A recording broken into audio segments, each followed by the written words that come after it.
Don't let one bad leg haunt your parlay. Parlays turn into payouts, and now even near misses won't haunt your bet.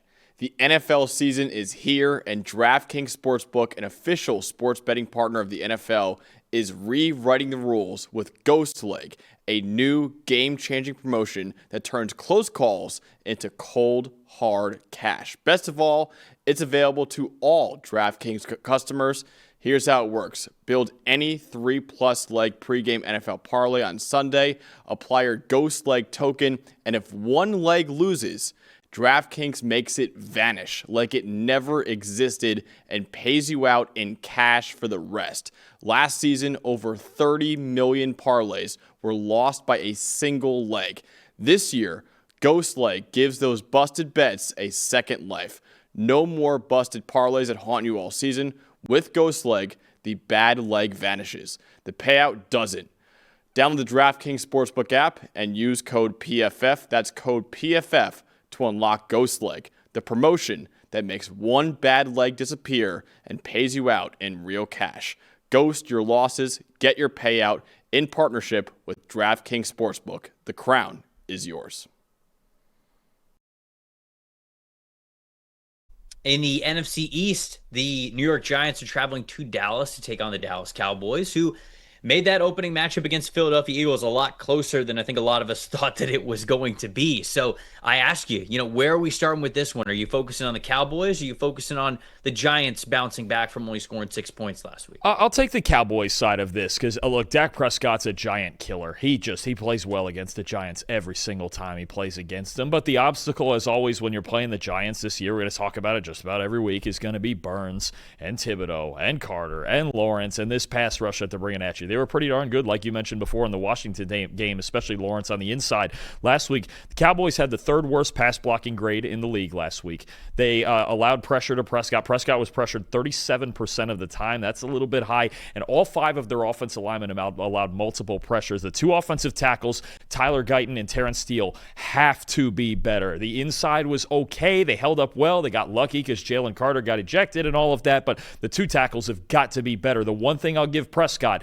is he's a veteran. He knows how to protect himself. Last year against the Giants, they didn't really pass protect too well, but his average time to throw was only 2.4 seconds, his second lowest of the season, and the one game that was lower was against Myles Garrett and the Cleveland Browns. So Dak Prescott understands the situation where you go, okay, again, if they can't protect me, then I'll protect myself. Get the ball out quick to CeeDee Lamb, get the ball out quick to George Pickens. If they can run the football at all, that would help. They got a little bit going early in the game last week against Philly, but I really think this game is about Dak Prescott beating the Giants' defensive line to the punch, getting the football out of his hands quickly, and allowing Pickens and Lamb and all these other guys to make plays after the catch.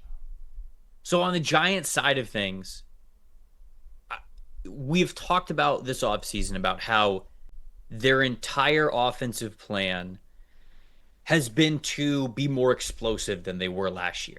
They've got receivers to be able to do it. They've got the quarterbacks, right? No matter who they have at quarterback out there, whether it's Jackson Dart, Jameis Winston, or Russell Wilson, who was starting once again in this game, they're deep ball throwing quarterbacks. They have explosive receivers out of the backfield as well, specifically with Tyrone Tracy. And yet, they don't have the offensive line, or they certainly didn't have the offensive line last week against the Commanders to hold up to be able to do that.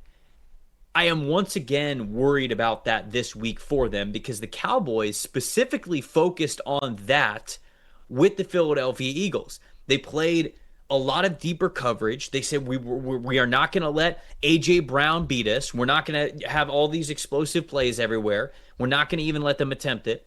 They ran 22 out of their, I think it was 65 defensive snaps with 2 high looks pre-snap. So they're keeping cap coverage on a lot of stuff. And Jalen Hurts last week, 4.5 average depth of target, 3.67 time to throw because everything was deep, and he ended up sort of just like checking it down, like, okay, like I'm gonna hold on to the football. There's nothing there immediately. I'm gonna run around a little bit. Now I'm gonna check it down. And he made a lot of smart decisions. This isn't like an anti-Jalen Hurts kind of a rant. I'm not saying that that's what it is, but what the Cowboys did last week, limiting the even attempts that the Philadelphia Eagles had throwing the ball deep down the field, that is a major negative for what the New York Giants want to do. They want you to be aggressive in their coverage. They want you to play single high. They want to be able to give their guys a chance deep down the field.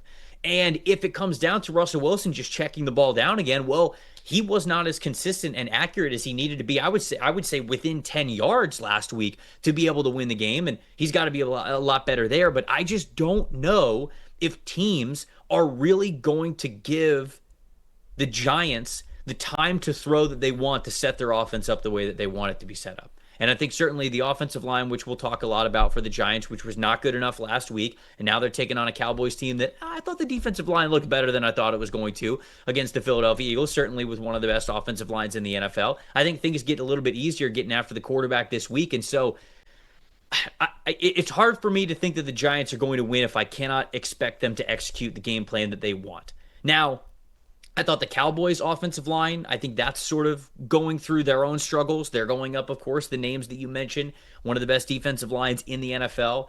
I have the Cowboys winning this game, but I have them winning barely. 17-14 is what I have Dallas winning this game as. I think it's going to be a little bit more low scoring. Perhaps Dak comes out on fire in back-to-back weeks and he's able to connect the way that he could have against the Eagles. He had some drops, and if you think, okay, well, those drops aren't going to happen with a guy like CeeDee Lamb again, then maybe you could see this game getting into the 20s with them. But I still think it's going to be a little bit of a work in progress for them, and I'm going to say 17-14, the Cowboys win this one. First of all, I want to say about Matt Eberflus, you make a fantastic point about his defense, and it's zone heavy, and the big theme is rotating the safeties and making quarterbacks find things post-snap. The Eagles dropped back to throw 34 times last week. All 34 were zone coverage that Jalen Hurts saw. Not a single snap of man coverage on a pass play last week from Dallas, and I think when you talk about putting that cap, having those two high shells on this team and Russell Wilson, and even if we see Jackson Dart at some point in this game, which wouldn't shock me in the least bit, the way the vibes are in New York right now, I think that's what you're trying to prevent. Just don't let Malik Neighbors get over the top. Make him run the football. Make him throw it underneath to Wan'Dale Robinson and Darius Slayton, and guys who don't scare you as much as Neighbors. The tight end, Theo Johnson, really struggled last week, I thought. So I think the Cowboys defense is really built to prevent that, the way Matt Eberflus runs it.